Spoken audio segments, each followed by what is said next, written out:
8.1 प्रस्तावना। रूस, चीन और जापान विश्व की 3 बड़ी शक्तियां हैं जिन्हें उनकी भौगोलिक स्थिति के कारण एशियाई शक्तियां भी माना जा सकता है। चीन और जापान तो पूरी तरह से एशियाई देश हैं, जबकि रूस यूरोएशियाई देश है। इन तीनों देशों का महत्व अमेरिका जैसा तो नहीं है, परंतु रूस के पास इतनी अधिक सैन्य क्षमता है कि वह अमेरिका की सुरक्षा के लिए खतरा पैदा कर सकता है। चीन भी हालांकि परमाणु शक्ति है, किंतु अमेरिका की तुलना में उसकी सैनिक शक्ति काफी कम है। रूस और चीन शीत युद्ध के दौर में अमेरिका के विरोधी रहे। हालांकि 1970 के दशक में अमेरिका के साथ चीन की निकटता बढ़ गई, जबकि सोवियत संघ और चीन के बीच तनाव बना रहा। इसके विपरीत जापान लंबे समय से अमेरिका का मित्र रहा है। भारत के रूस के साथ गहरे रक्षा संबंध रहे हैं। चीन के साथ सामरिक और क्षेत्रीय समस्याएं रही हैं, तथा जापान के साथ संबंधों में न तो कोई बड़ा तनाव रहा है और न ही बहुत गहरे रिश्ते रहे हैं। इस समय भारत रूस के साथ निकट संबंध बनाए रखना चाहता है, चीन के साथ संबंध सामान्य बनाना चाहता है और जापान के साथ रिश्ते सुधारना चाहता है। इन तीनों देशों के साथ, जो भारत के पड़ोस में हैं, संबंधों का विश्लेषण करना बहुत महत्वपूर्ण है। 8.2 भारत रूस संबंध। विश्व के आधुनिक मानचित्र पर रूस एक नया देश है जो लगभग 10 वर्ष पुराना है। यह वास्तव में उस सोवियत संघ यूएसएसआर का प्रमुख उत्तराधिकारी है, जो दिसंबर 1991 में विकसित हो गया है। रूस को संयुक्त राष्ट्र सुरक्षा परिषद में स्थायी स्थान वीटो अधिकार के साथ दिया गया, जो 1991 सोवियत संघ के पास था। रूस चूंकि सोवियत संघ की उपलब्धियों और देनदारियों के मुख्य हिस्से का उत्तराधिकारी रहा है, इसलिए भारत रूस संबंधों को भारत सोवियत संबंधों की पृष्ठभूमि में समझना होगा।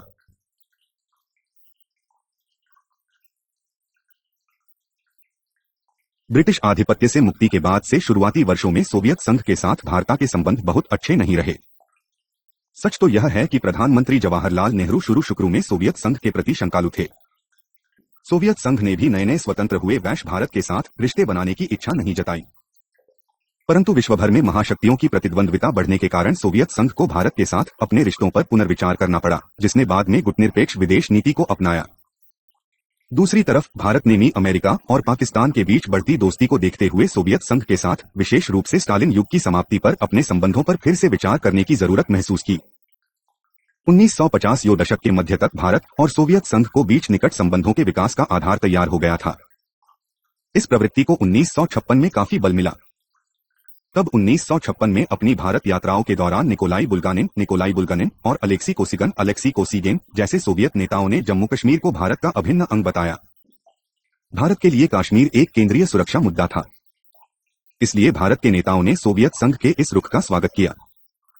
इसके जवाब में भारत ने संयुक्त राष्ट्र महासभा में सोवियत संघ के आधिपत्य वाले देश हंगरी के लोकतांत्रिक चुनावों की मांग के प्रस्ताव पर सोवियत पक्ष का समर्थन किया।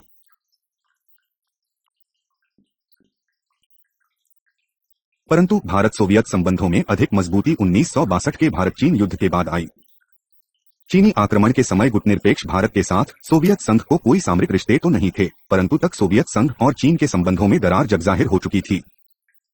अमेरिका के नेतृत्व वाले पश्चिमी गुट द्वारा भारत को अपनी सैनिक क्षमता बढ़ाने के लिए मदद देने से इनकार किए जाने पर भारत और सोवियत संघ को बीच औपचारिक सैनिक संबंध कायम हो गए। 1962 में दोनों देशों को बीच सैनिक तकनीकी सहयोग का एक कार्यक्रम शुरू करने पर सहमति हुई। भारत शीत युद्ध राजनीति को पचड़े में पड़ने को तैयार नहीं था। भारत के लिए सोवियत संघ के साथ यह करार 1962 की करारी हार के बाद सशस्त्र सेनाओं को आधुनिक जमाने की आवश्यकता और अर्थनीति पर आधारित एक वाणिज्यिक समझौता था। सोवियत संघ के साथ सैनिक समझौतों में वित्तीय रिवायतों और उपकरणों के उत्पादन के लिए लाइसेंस देने का भी प्रावधान था। सैनिक साज सामान प्रशपा करने में अपनी दीर्घकालिक आत्मनिर्भरता और सामरिक स्वायत्तता के आमार पर ही भारत ने सोवियत संघ के साथ रक्षा सहयोग बढ़ाने का निश्चय किया।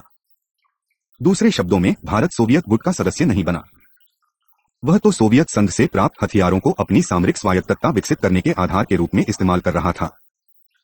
वास्तव में भारतीय गुटनिरपेक्षता कुछ वर्ष बाद उस समय उजागर हुई जब 1965 में भारत पाकिस्तान युद्ध के बाद पाकिस्तान ताशकंद में सोवियत संघ की मध्यस्थता पर सहमत हो गया। 1980 के दशक तथा 1970 के दशक के प्रारंभिक वर्षों में इस क्षेत्र की भौगोलिक राजनीतिक स्थिति में आए भारी परिवर्तन के फलस्वरूप भारत सोवियत सुरक्षा सहयोग में काफी बढ़ोतरी हुई। पाकिस्तान की मदद से चीन के साथ संबंध सुधारने के अमेरिका के सैनिक रवैये का भारत ने यह अर्थ निकाला कि इन तीन देशों की गई शक्ति पूरी पनप रही है। उन्हीं दिनों पूर्वी पाकिस्तान में राजनीतिक उथल पुथल का भारत की सुरक्षा और अर्थव्यवस्था पर बुरा असर पड़ा। 1971 में भारत और पाकिस्तान के बीच तीसरा युद्ध छिड़ने से पहले भारत ने अगस्त 1971 में सोवियत संघ के साथ ऐतिहासिक शांति, मैत्री और सहयोग संधि पर हस्ताक्षर कर लिए थे। तब से दोनों देशों के बीच ऐसा आपसी विश्वास और सहयोग विकसित होता गया जो सोवियत संघ के विघटन तक बहुत ही ठोस और मजबूत बना रहा। भारत ने अपनी आवश्यकता के अधिकतर शस्त्र सोवियत संघ से शप्त किए। अस्थायी अनुमान के अनुसार भारत ने थल सेना के 60%, नौसेना के 70% और वायुसेना के 80% हथियार सोवियत संघ से प्राप्त किए हैं। यही नहीं, शीत युद्ध के दौर में विभिन्न अंतर्राष्ट्रीय मसलों पर दोनों देशों का स्वैधा भी एक जैसा होता था। 2.1 सोवियत संघ के विघटन के पश्चात उभरे तनाव। सोवियत संघ के विघटन और रूस के उदय के साथ विदेश नीति के परंपरागत उद्देश्यों और लक्ष्यों में कई बदलाव आए। नए रूसी परिसंघ द्वारा विदेश नीति के नए सिद्धांती और दिशानिर्देशों की तलाश के प्रचारों में 3 तत्वों के कारण भारत को रूस की नीतिगत दृष्टि से ओझल होना पड़ा। पहला यह कि राष्ट्रपति बोरिस येल्त्सिन ने रूस की विदेश नीति को विचारधारा से मुक्त करने पर जोर दिया, जिसको फलस्वरूप भारत के प्रति देखो और प्रतीक्षा करो की नीति अपनाई गई। भारत के साथ गए संबंध व्यावहारिक और लचीलेपन पर आधारित थे और उनमें भारत के लिए अधिक समय देने की गुंजाइश नहीं थी। दूसरा तत्व यह कि रूस के राजनेता 2 गुटों पश्चिमी या एटलांटिकवादी और एशिया पहले के बीच विभाजित थे।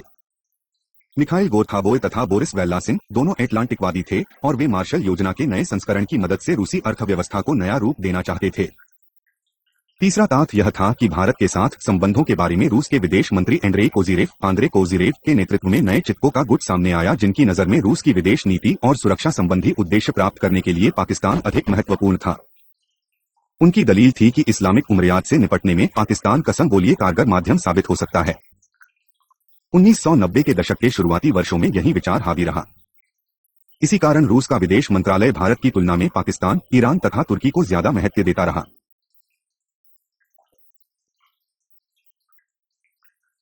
दूसरी ओर कुछ शिक्षाविद, क्यूमा, संसद के सदस्य और रक्षा उद्योग का यह विधार बना रहा कि रूस को भारत के साथ अपने विशेष संबंध बनाए रखने चाहिए। उनकी राय में एक मजबूत भारत इस्लामिक उग्रवाद तथा अमेरिका की घास वाली स्थिति से निपटने में सहायक सकता है। परंतु यह वर्ग विदेश नीति के निर्धारण की प्रक्रिया को प्रभावित नहीं कर पाया। रूस की विदेश नीति में भारत विरोधी गुट के हावी बने रहने के कारण सरर के संक्रांतिकाल में दक्षिण एशिया नीति में भारी परिवर्तन आ गया। सोवियत संघ के अंतिम रूप से विघटन से 1 महीना पहले नवंबर 1991 में सोवियत संघ ने अचानक संयुक्त राष्ट्र में पाक समर्थित उस प्रस्ताव का समर्थन कर दिया जिसमें दक्षिण एशिया को परमाणु मुक्त क्षेत्र बनाने की मांग की गई थी। यह भारत के लिए एक तरह का राजनीतिक सदमा था, क्योंकि इसका मतलब यह था कि पाकिस्तान के साथ साथ भारत को अपने परमाणु कार्यक्रम रोक देने होंगे। पाकिस्तानी प्रस्ताव के समर्थन का एक कारण पाकिस्तान समर्थित मुजाहिदीन गुर्टी के कब्जे से सोवियत युद्धबंदियों को रिहा कराना था। दिसंबर 1991 में सोवियत संघ अंतिम सांस ले रहा था तो अफगान मुजाहिदीनों का प्रतिनिधिमंडल रूस गया।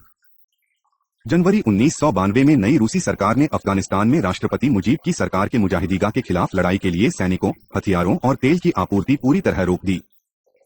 भारत को एक बार फिर सोवियत रूस की नीति में इस बदलाव पर आश्चर्य हुआ।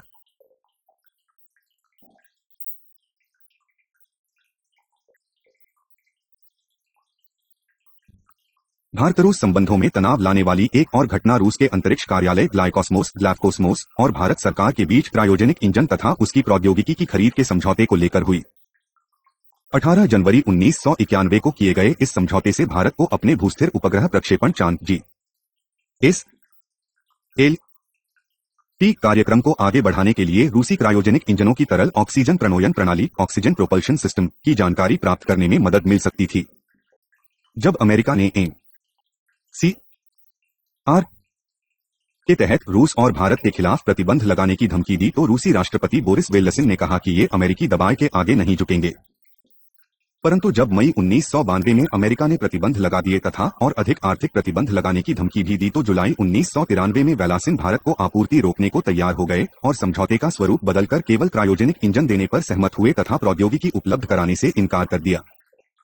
इसके बदले ग्लाइकोस्मोस को $95 करोड़ से अधिक की भावी अमेरिकी अंतरिक्ष परियोजनाओं के लिए बोली लगाने के अधिकार मिल गए। उसी समय रुपया बनाम रूबल नाम के नए विवाद ने भी दोनों देशों के संबंधों पर बुरा प्रभाव डाला। भारत पर सोवियत संघ से हथियारों की खरीद का $12 अरब से अधिक का कर्ज जमा हो चुका था।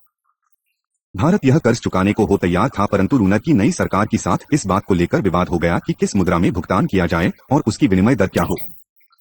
इस विवाद के चलते 1991 से 92 के दौरान दोनों देशों के बीच व्यापार ठाम हो गया। लंबी बातचीत के बाद जनवरी 1993 में यह फैसला हुआ कि भारत 2005 तक हर साल $1 अरब का सामान रूस को भेजेगा और बाकी कर्ज का 45 वर्षों तक ब्याज मुक्त भुगतान किया जाएगा। 2.2 निकट सहयोग का दौर फिर लौटा। 2.2 निकट सहयोग का दौर फिर लौटा। कुछ समय में ही रूस को महसूस होने लगा कि मार्शल योजना के अंतर्गत पश्चिम से सहायता लेने की उसकी आशाएं सही नहीं थीं। नर्टी की विस्तार, बाल्कान संकट और अमेरिकी बॉसपट्टी की कई अन्य घटनाओं को देखकर रूस को अपनी विदेश नीति पर नए सिरे से विचार करना पड़ा। जिन लोगों ने एशियाई देशों के साथ संबंध बढ़ाने का समर्थन किया था, वे सही साबित हो रहे थे। 1996 में जब पश्चिम समर्थक आंद्रेई कोज़िरेव के स्थान पर येवगेनी प्रिमिकोव रूस के विदेश मंत्री बने तो भारत-रूस संबंधों में तेजी से बदलाव आने लगा और भारत एक बार फिर रूस की सामरिक प्राथमिकताओं के केंद्र में आ गया।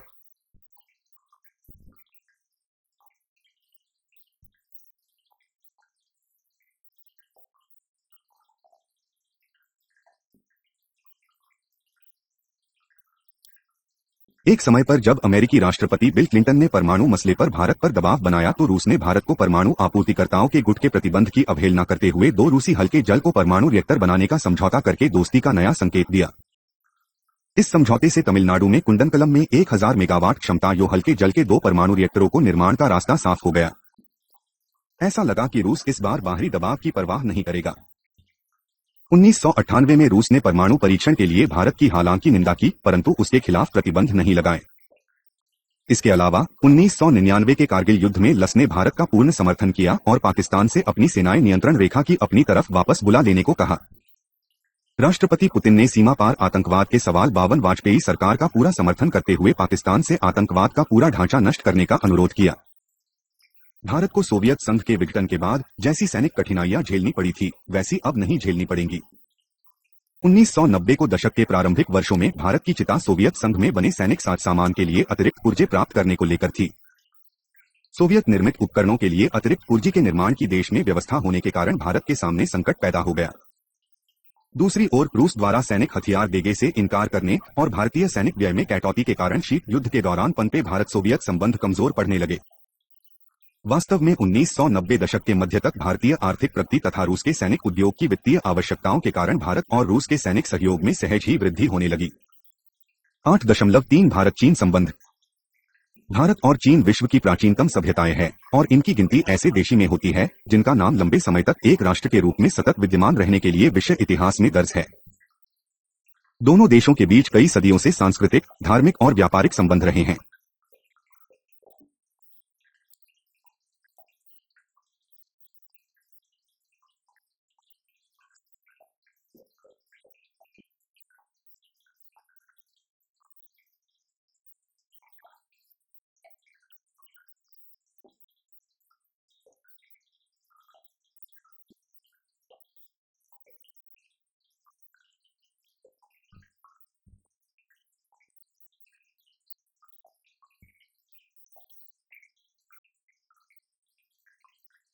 आठ दशमलव तीन भारत चीन संबंध। भारत और चीन विश्व की प्राचीनतम सभ्यताएं हैं और इनकी गिनती ऐसे देशी में होती है जिनका नाम लंबे समय तक एक राष्ट्र के रूप में सतत विद्यमान रहने के लिए विश्व इतिहास में दर्ज है। दोनों देशों के बीच कई सदियों से सांस्कृतिक, धार्मिक और व्यापारिक संबंध रहे हैं। भारत और चीन के तीर्थयात्रियों तथा अन्य यात्रियों के बीच हुए बौद्धिक एवं सांस्कृतिक आदान प्रदान से इन दोनों महान सभ्यताओं के बीच रिश्तों की गहरी जड़ें जम गई। भारत की यात्रा पर आने वाले विश्व प्रसिद्ध यात्रियों में फाहियान, सुंग युन हुएनसांग और आईसुंग शामिल हैं। चीन की यात्रा पर जाने वाली भारतीय हैं कुमारजी, जिनगुपर जिनशद और बोधिधर्म। विश्व के आधुनिक इतिहास में भारत और चीन लगभग एक साथ स्वतंत्र राष्ट्र के रूप में उभरे। भारत 1947 में स्वतंत्र हुआ और चीन 1949 में साम्यवादी देश के रूप में अस्तित्व में आया। परंतु पिछले 50 वर्षों में दोनों देशों के संबंधों में काफी उतार चढ़ाव रहा है। 1950 के दशक में दोनों दोस्ती की पींगे भर रहे थे तो 1960 के दशक में युद्ध छिड़ गया। 1970 के दशक में दोनों में दूरी बनी रही और 1980 के दशक में संबंध फिर से सामान्य बनाने की कोशिशें हुई। परंतु 1990 के दशक में शीत युद्ध की समाप्ति के बाद से एशिया के ये दो बड़े देश विवाद सुलझाने और आपसी विश्वास तथा सहयोग बढ़ाने के प्रयासों पर आधारित नए संबंध बनाने की दिशा में आगे बढ़ रहे हैं। 2003 तक दोनों देश सीमा विवाद को एक तरफ रखकर दोस्ती बढ़ाने के प्रयास जारी रखने पर सहमत हो गए। 3.1 मैत्री का प्रारंभ।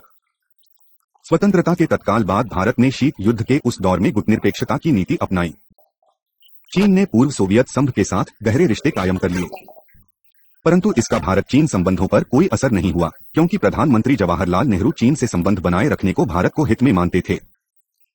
नेहरू ने 1949 में साम्यवादी देश के रूप में चीन के उदय का तत्काल स्वागत किया और कहा कि विश्व समुदाय में चीन का महत्वपूर्ण स्थान है। भारत ग्रीन को मान्यता देने वाले पहले गैर कम्युनिस्ट देशों में था और साथ ही उसने संयुक्त राष्ट्र में चीन की सदस्यता की जोरदार पैरवी की।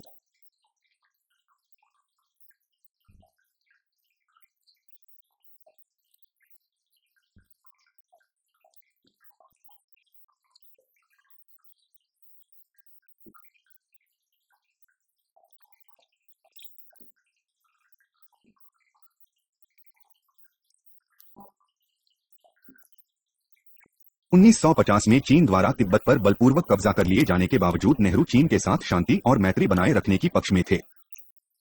भारत ने चीन की कार्रवाई का विरोध किया, परंतु चीन ने इस विरोध को यह कहते हुए खारिज कर दिया कि यह साम्राज्यवादी ताकतों की शह पर किया जा रहा है। 1954 में चीन के प्रधानमंत्री चाउ एनलाई भारत आए तो उनका शानदार स्वागत किया। इससे पहले अप्रैल 1954 में भारत तथा चीन के तिब्बत क्षेत्र के बीच व्यापारिक समझौते पर हस्ताक्षर किए। इस समझौते में पंचशील के 5 सिद्धांत भी शामिल थे। नेहरू और चाउ एनलाई ने संयुक्त वक्तव्य में पंचशील का प्रतिपादन किया, जो बाद में अंतर्राष्ट्रीय संबंधों के निर्देशक सिद्धांत बन गए। इसके 3 माह बाद नेहरू ने धीम की यात्रा की। उन्होंने एशिया में शांति और स्थिरता के लिए दोनों देशों के बीच संबंध सुदृढ़ बनाने की आवश्यकता पर बल दिया। लगभग 6 महीने बाद अप्रैल 1955 में अफ्रीकी और एशियाई देशों के बांडन शिखर सम्मेलन में नेहरू और चाउ एनलाई की फिर मुलाकात हुई। दोनों नेताओं ने 2 महाशक्तियों के बीच चल रहे शीत युद्ध के संदर्भ में अंतर्राष्ट्रीय नीतियों की पेचीदगियों से निपटने में विकासशील देशों द्वारा एक समान दृष्टिकोण अपनाने के बारे में विचार विमर्श किया। चीन द्वारा गुटनिरपेक्ष देशों की सद्भावना प्राप्त करने में नेहरू का भी योगदान रहा, क्योंकि भारत चीन को संयुक्त राष्ट्र संघ का सदस्य बनाने की निरंतर पैरवी कर रहा था। इसलिए कई अन्य विकासशील देशों ने भी इस प्रस्ताव का समर्थन किया। कुछ विशेषज्ञों ने चीन को संयुक्त राष्ट्र संघ का सदस्य बनाने के लिए नेहरू के समर्थन की आलोचना की, परंतु कुछ अन्य लोगों का मानना था कि नेहरू की चीन नीति से कम 15 वर्षों तक भारत की उत्तर पूर्वी सीमा पर शांति बनी रही। 3.2 संबंधों में खटास।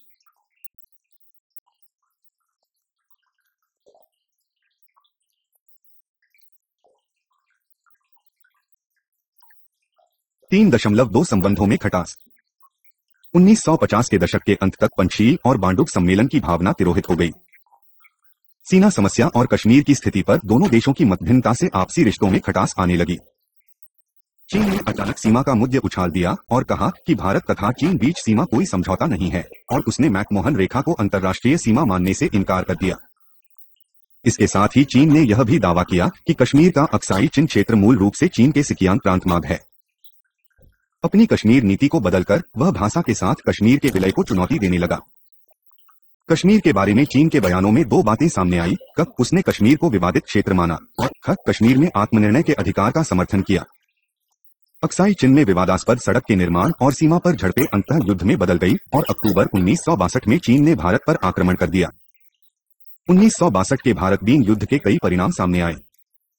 पहला तो यह है कि इससे देश तथा विदेशों में नेहरू की छवि और मान सम्मान को गहरी ठेस लगी। आदर्शवादी विदेश नीति और देश की आन बचा पाने के लिए देश के भीतर उनकी आलोचना हुई। साथ ही विकासशील देशों के नेता के रूप में भारत की छवि को दाग लगा।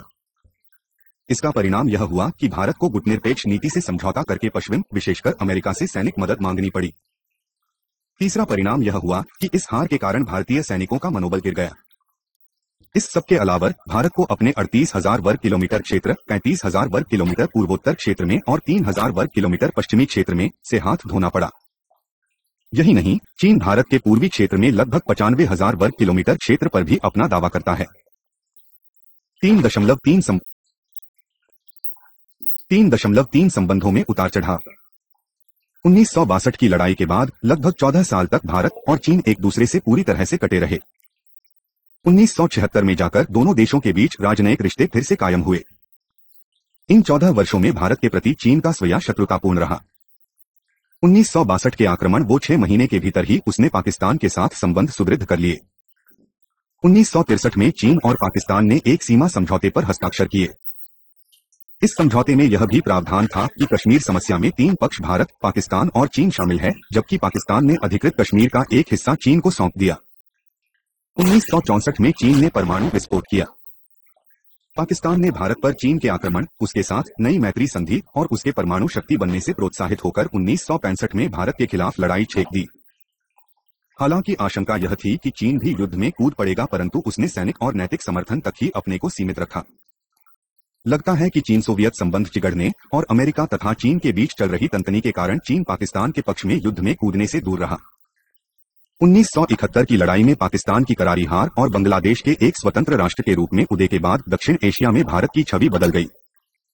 साथ ही कृषि तथा उद्योग के क्षेत्र में प्रगति और 1974 में परमाणु क्षमता के प्रदर्शन के फलस्वरूप भारत इस क्षेत्र में आत्मविश्वास से संपन्न लोकतंत्र के रूप में स्थापित हो गया। वियतनाम युद्ध की समाप्ति और 1975 में दोनों वियतनामों को विलय से चोर शीत युद्ध का पहला दौर समाप्त हो गया।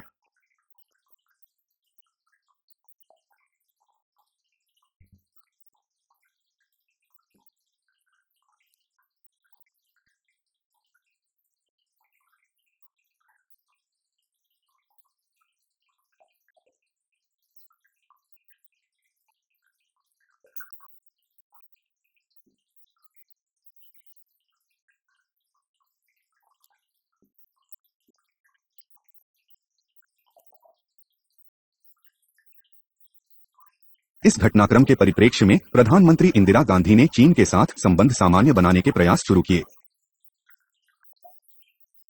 इस दिशा में पहला कदम था दोनों देशों के बीच पूर्ण राजनयिक संबंध कायम करना। विदेश सेवा के वरिष्ठ अधिकारी के आर नारायणन की पहले राजदूत के रूप में नियुक्ति अपने आप में महत्वपूर्ण थी। इससे यह संदेश गया कि भारत चीन के साथ संबंध सुधारने के प्रति गंभीर है। केंद्र में मोरारजी देसाई के नेतृत्व में जनता पार्टी की सरकार के दौरान भी चीन के साथ संबंध सामान्य बनाने की प्रक्रिया जारी रही। तत्कालीन विदेश मंत्री अटल बिहारी वाजपेयी ने 1979 में चीन की यात्रा की और वहां की कम्युनिस्ट पार्टी के वरिष्ठ नेताओं से बातचीत की। चीन की ओर से संबंध सुधारने की भारत की इच्छा के लिए अनुकूल प्रतिक्रिया हुई। चीन में तंग क्रियाओफंग डेंग जियाओपिंग के सत्ता में आने तथा अर्थव्यवस्था सहित कई क्षेत्रों में अभूतपूर्व सुधार लाने की उनकी नीति के रचनात्मक परिणाम सामने आए, जिनसे भारत चीन संबंधों को बढ़ावा देने के प्रयासों को बल मिला। 1980 के दशक में आपसी रिश्तों में गति आने लगी, जब दोनों देशों के बीच लंबे समय से चले आ रहे सीमा विवाद को हल करने के लिए अधिकारी स्तर पर कई बार बातचीत हुई। यात्रा में सीमा मसले पर यह बातचीत मई 1980 में इंदिरा गांधी और बीन के प्रधानमंत्री हुआ गुआफेंग के बीच सार्थक वार्ता का परिणाम थी। दोनों नेताओं ने सीमा वार्ता को आगे बढ़ाने तथा एशिया में शांति एवं स्थिरता बनाए रखने के उद्देश्य से आपसी संबंध सुधारने पर सहमति व्यक्त की थी। चीन के प्रधानमंत्री 1981 में भारत आए, जिससे दोनों देशों में विचार विमर्श में और तेजी आई। 1981 से 1986 वो बीच सीमा वार्ता के साथ दौर हुए, जिससे भारत चीन संबंधों की जड़ता पूरी तरह मिट गई। हालांकि समस्या का स्थायी समाधान ढूंढने में अभी तक सफलता नहीं मिली है। 3.4 प्रयासों में तेजी। वास्तव में दोनों देशों के बीच राजनयिक संबंध कायम हो जाने और सीमा वार्ता के कई दौर चलने के बावजूद सरहद पर छोटी मोटी झड़पें होती रहीं। 1987 में सीमा वार्ता के 7वें दौर के बाद भी सुम दोरांग घाटी में भारतीय सीमा के इस और चीन की घुसपैठ सीमा पर तनाव की एक बड़ी मिसाल है।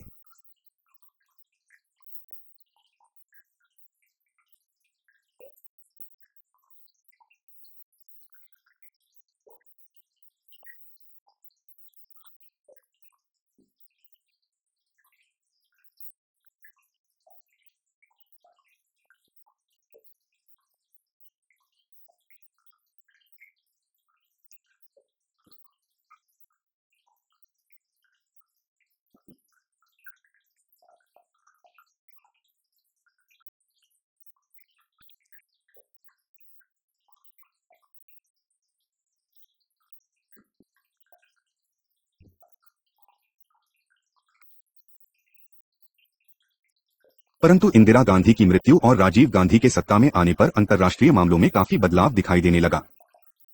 पूर्व सोवियत संघ में मिखाइल गोर्बाचोव के सत्ता संभालने के बाद महाशक्तियों की होड़ के स्थान पर समझौते और सहयोग की अभूतपूर्व भावना उभरने लगी। शीत युद्ध समाप्त हो जाने से सबकी निगाहें दोनों महाशक्तियों पर लगी थीं और चीन तथा भारत अपने संबंधों को नया रूप देने लगे। 1988 में राजीव गांधी की ऐतिहासिक चीन यात्रा ने दोनों देशों के नेताओं की यात्राओं के लिए नए द्वार खोल दिए। यह 34 वर्षों में किसी भारतीय प्रधानमंत्री की पहली चीन यात्रा थी। इस यात्रा के दौरान पहली बार दोनों पक्ष सीमा पर तनाव कम करने के लिए संयुक्त कार्य दल बनाने सहमत हुए। इससे भी बड़ी बात यह थी कि दोनों देशों के नेताओं ने आपसी हित के अन्य क्षेत्रों में सहयोग के रिश्ते मजबूत बनाने का फैसला किया। इसके फलस्वरूप भारत और चीन के बीच वैज्ञानिक तथा तकनीकी सहयोग और शैक्षणिक एवं सांस्कृतिक आदान प्रदान के कई समझौतों पर हस्ताक्षर किए गए। अक्टूबर 1989 में चीन के उप प्रधानमंत्री यूजे क्युआन WX और दिसंबर 1991 में प्रधानमंत्री ली पेंग की भारत यात्रा से दोनों देशों के बीच राजनीतिक संबंध सुधारने की प्रक्रिया में और तेजी आ गई। 3.5 शीत युद्ध के बाद का घटनाक्रम। 1983 में प्रधानमंत्री नरसंहाराव की चीन यात्रा होने तक समूचा अंतर्राष्ट्रीय परिदृश्य बदल चुका था। सोवियत संघ का विघटन हो चुका था और शीत युद्ध पूरी तरह समाप्त हो गया था। कई विश्व राजनीतिक परिस्थितियों में सभी देश अपनी अपनी विदेश नीति की नई परिभाषाएं तलाश रहे थे। नरसिंहा राव की यात्रा के एक महत्वपूर्ण प्रतिफल के रूप में वास्तविक नियंत्रण रेखा पर शांति बनाए रखने के ऐतिहासिक समझौते पर हस्ताक्षर किए गए। इसके लगभग एक वर्ष बाद नवंबर 1996 में चीन के राष्ट्रपति जियांग ज़ेमिन भारत आए। इस यात्रा के दौरान विभिन्न क्षेत्रों में 4 समझौते किए गए तथा दोनों देशों के बीच विश्वास पैदा करने के उपाय करने पर भी सहमति हुई।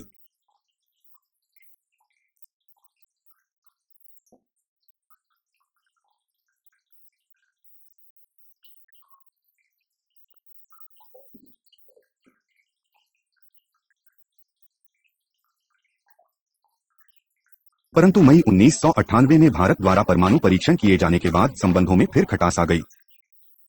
रक्षा मंत्री जॉर्ज फर्नांडिस के चीन को मारक के लिए खतरा बताने के बयान से चीन नाराज हो गया। चीन की बढ़ती हुई परमाणु शक्ति को देखते हुए भारत को परमाणु परीक्षणों को सही ठहराने के लिए अमेरिकी राष्ट्रपति को भेजे प्रधानमंत्री अटल बिहारी वाजपेयी के पत्र के लीक हो जाने से भी चीन का गुस्सा बढ़ गया। भारत ने चीन की नाराजगी दूर करने की दिशा में कई कदम उठाए। जुलाई 2000 में अपनी चीन यात्रा के दौरान विदेश मंत्री जसवंत सिंह ने चीनी नेताओं को आश्वासन दिया कि भारत को चीन की ओर से कोई खतरा नहीं है। इसके तुरंत बाद अधिकारी स्तर की बातचीत होने लगी, जिसकी परिणति जनवरी 2002 में बीन के प्रधानमंत्री झूरोंगी की भारत यात्रा के रूप में हुई। प्रधानमंत्री ने चीन के प्रधानमंत्री को एक बार फिर स्पष्ट किया कि भारत को चीन से किसी तरह के खतरे की आशंका नहीं है और इस बात पर बल दिया कि भारत को यह भी विश्वास है कि चीन भारत को अपने लिए खतरा नहीं मानता। इस यात्रा की उल्लेखनीय उपलब्धि थी आतंकवाद का सामना करने के लिए परामर्श तंत्र की स्थापना। दोनों नेताओं ने आपस में आर्थिक सहयोग बढ़ाने की आवश्यकता पर भी बल दिया। 2003 में पहले रक्षा मंत्री जॉर्ज फर्नांडिस और फिर प्रधानमंत्री अटल बिहारी वाजपेयी ने चीन की सफल यात्राएं की, जिनसे आपसी रिश्ते मजबूत बनाने में मदद मिली। वाजपेयी की यात्रा के दौरान सीमा गसले पर सावधानी और सतर्कता के साथ विचार करने पर सहमति हुई। 8.4 भारत जापान संबंध। भारत और जापान के रिश्ते सदियों पुराने हैं। जापान सबसे पहले सम्राट फेमेई केनुमे के राज्यकाल में भारत को संपर्क में आया। एक सूत्र के अनुसार कोरिया ने सन 552 में बुद्ध की एक प्रतिमा तथा बौद्ध ग्रंथ की एक प्रति मेंट करके जापान के प्रति सम्मान प्रकट किया। इस तरह जापान में बौद्ध धर्म का प्रवेश हुआ। इसके बाद अनेक भारतीय बौद्ध भिक्षु जापान गए, जिससे दोनों देश एक दूसरे के निकट आए।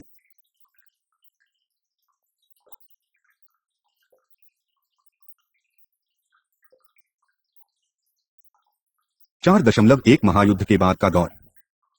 भारत और जापान के संबंधों में वास्तविक सुधार दूसरे महायुद्ध के तत्काल बाद दिखाने को मिला। जापान एक पराजित देश था। उस पर अमेरिकी सेना का कब्जा था। बहुत से राजधानियों पर युद्ध अपराधों के लिए मुकदमे चलाए जाने थे। टोक्यो सैनिक पंचाट में भारतीय जज राधा विनोद पाल ने विजेता देश की न्याय भावना पर आपत्ति करते हुए अपनी असहमति प्रकट की, जिससे वे लाखों जापानी लोगों के स्नेहपात्र बन गए। ऐसे समय में जब भारत विदेशी सत्ता को उखाड़ फेंकने में सफल हो चुका था, तो जवाहरलाल नेहरू परमाणु की मार और युद्ध के विनाश को झेल चुके जापान को गहरी सहानुभूति से देखते थे। युद्ध की समाप्ति के फौरन बाद जब जापान अपने अस्तित्व के लिए संघर्ष कर रहा, तो भारत ने जापान को कच्चा लोहा देने की पेशकश की, जो उस समय जापान के पुनर्निर्माण के लिए बहुत उपयोगी था। नेहरू ने अमेरिका की शह पर जापान के साथ होने वाली शांति संधि पर हस्ताक्षर करने के लिए सैन फ्रांसिस्को सम्मेलन में भाग लेने से इनकार कर दिया और जापान से प्रत्यावर्तन व्यय का दावा भी छोड़ दिया। भारत ने अप्रैल 1952 में ही एक अलग शांति संधि पर हस्ताक्षर किए, जिसमें जापान के प्रति सभी प्रत्यार्पण माफ कर दिए गए। जापान ने नए संविधान के अंतर्गत देश की राजनीति को नया स्वरूप देने और आर्थिक विकास को फिर से मटरी पर लाने का काम शुरू किया, तो भारत ने उसके साथ सहयोगपूर्ण संबंध बनाने की कोशिश की। नवंबर 1956 में दोनों देशों के बीच विमान सेवाओं के लिए समझौता हुआ, जिसके बाद अक्टूबर 1966 में सांस्कृतिक समझौते तथा फरवरी 1958 में व्यापार समझौते पर हस्ताक्षर किए गए। जून 1960 में दोहरे कराधान से बचने के समझौते पर हस्ताक्षर हुए। फरवरी 1966 में भारत जापान व्यापार समिति गठित की गई। 4.2 शीत युद्ध की छाया। 1949 में साम्यवादी चीन के उद्यम, 1950 में कोरिया युद्ध की शुरुआत तथा हिंदचीन क्षेत्र में साम्यवादी राष्ट्रवादी उभार के कारण शीत युद्ध एशिया तक पहुंच गया। अमेरिका को जापान को शीत युद्ध में अपना सहयोगी बनाने के लिए विवश होना पड़ा और इसी से भारत जापान संबंधों का स्वरूप तय होने लगा। जापान की विदेश नीति अमेरिका के उसके गठजोड़ और 1954 की जापान अमेरिकी सुरक्षा संधि से प्रभावित हो रही थी, इसलिए भारत ने गुटनिरपेक्ष नीति का अनुसरण किया।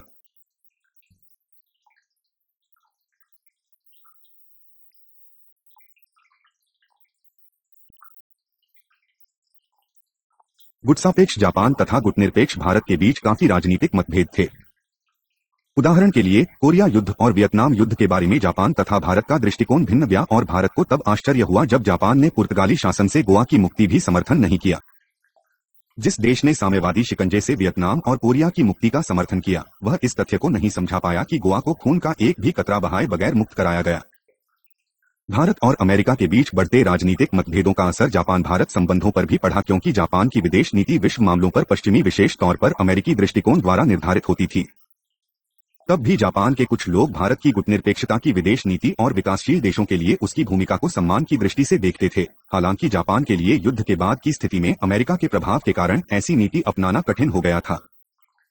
असल में जापान भारत के साथ अंतर्राष्ट्रीय मामले में राजनीतिक मतभेदों के बावजूद उसे उभरती हुई एशियाई शक्ति और विकासशील देशों को लिए चीन से बेहतर मॉडल मानता था। परंतु 1962 में चीन से पराजय झेलने जापान को निराशा हुई और जापान की विदेश नीति की प्राथमिकताओं में भारत का दर्जा गिर गया। उसके बाद राजनयिक संबंध कमजोर हो गए। वित्ता की बात यह थी कि भारत चीन युद्ध में जापान तटस्थ बना रहा, हालांकि अमेरिका ने सैनिक सहायता के भारत के अनुरोध को मान लिया।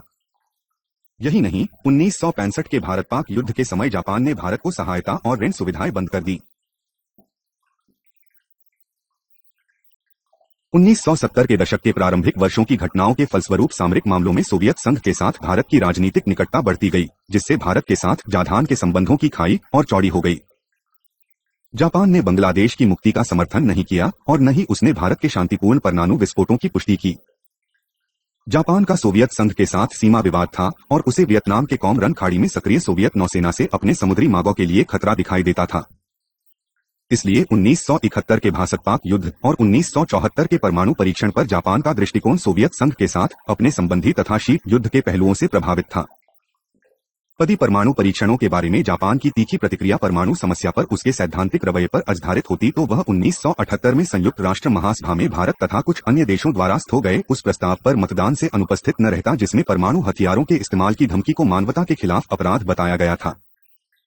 वास्तव में जापान और भारत के बीच शीत युद्ध से जुड़े मतभेद इतने गहरे थे कि संयुक्त राष्ट्र संघ में किसी भी ठोस मसले पर वे एक दूसरे के पक्ष में खड़े दिखाई नहीं देते थे। राजनीतिक मतभेद जारी रहने के साथ साथ आर्थिक क्षेत्र में भी दोनों देशों के बीच कोई सार्थक आदान प्रदान नहीं हो रहा था। युद्धों बाद जापान से अपने आर्थिक पुनर्निर्माण तथा विकास पर ध्यान दिया और उसे सफलता भी मिली। उस दौर में भारतीय अर्थव्यवस्था जड़ता की स्थिति में थी।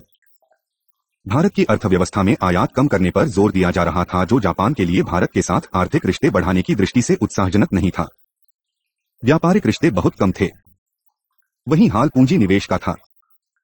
हालांकि भारत जापान से सबसे अधिक सरकारी विकास सहायता देने वाले देशों में था, परंतु सहायता की राशि में 1980 के दशक के मध्य तक, जब प्रधानमंत्री राजीव गांधी ने बदलते हुए अंतर्राष्ट्रीय परिवेश में जापान की यात्रा की, कोई वृद्धि नहीं हुई। 4.3 शीत युद्ध के बाद 4.3 शीत युद्ध के बाद विश्व युद्ध की समाप्ति और भारत की आर्थिक उदारीकरण की नीति ने भारत और जापान के लिए नए रचनात्मक संबंध कायम करने के अवसर पैदा किए।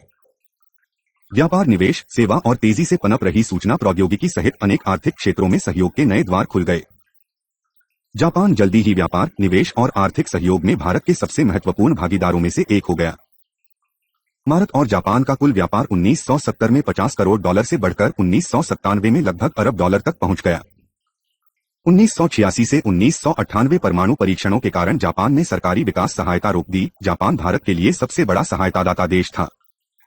1997 में जापान ने भारत को $1 अरब 30 करोड़ की सहायता दी। पूंजी निवेश के क्षेत्र में भारत में जापान का प्रत्यक्ष निवेश 1993 में $39 लाख $32 लाख हो गया। नई शताब्दी के शुरू होने जो बढ़कर 1997 में 5 करोड़ जापान भारत में 5वीं सबसे बड़ा निवेश का देश बन चुका था। तब तक जापान इस तथ्य को स्वीकार कर चुका था कि भारत परमाणु शक्ति संपन्न देश है। दोनों देशों के प्रमुख नेताओं की आपसी यात्राओं से द्विपक्षीय संबंधों में और गति आई।